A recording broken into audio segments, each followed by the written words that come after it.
So, di ko alam paano ako mag-i-start kasi una pa lang talaga, ang plano ko talaga, or ang plano ng pamilya talaga namin, is mahuli muna yung gumagamit ng dummy account, tsaka na kami maglalabas ng statement. Pero, grabe na yung paninira. Grabe na. Kailangan ko na talagang ilabas yung mga meron ako dito. Kasi, kami na ang iniipit nyo dito eh. Kami na yung nagmumukhang masama dito.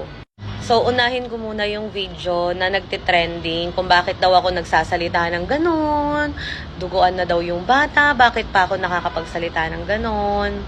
Sa mga wala naman po sa pangyayari, eto po, para maliwanagan kayo, magpapakita po ako ng mga ilang pictures para po hindi po tayo mag-aano na fake news. Meron po ako mga pruweba dito.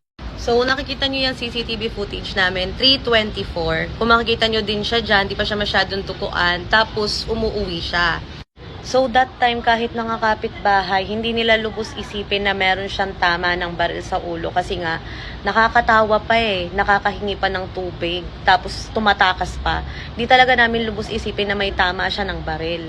Ultimong mga pulis na nag-imbestiga that night, walang ni isa sa amin naisip na may tama siya ng baril. Tapos ngayon, lumilitaw kasabwat kami ng pagpatay. Eto, meron din akong proof para mapatunayan ko sa inyo na unang contact person ko habang ginagawa niya yon is mga pulis.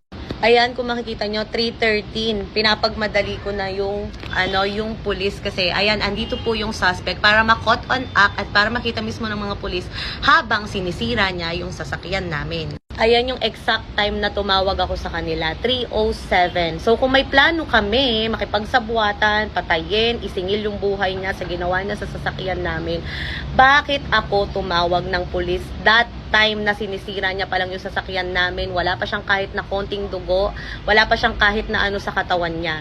Mga kapitbahay namin mismo ang nag-witness na yung dugong nasa mukha niya is tama ng mga batong hinampas niya sa sasakyan namin dahil nga daw wala siya sa pagkatao niya yung mga hinampas niyang bato sa sasakyan namin napunta sa mukha niya.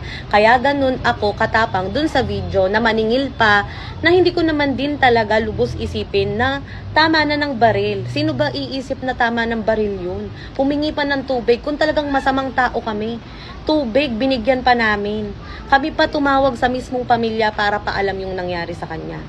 Yung video na nakikita nyo nagtitrending sa Facebook, yung talagang madugo na siya tapos parang nakahiga na siya, is magpa 5 AM na po. So, nangyari po yun, 3 AM hanggang 5 AM po, nag-aantay kami ng ambulance pero hindi pa po sila dumarating. So, naubusan na rin po siya ng dugo sa sobrang tagal niyang nakaupo sa tricycle na yun.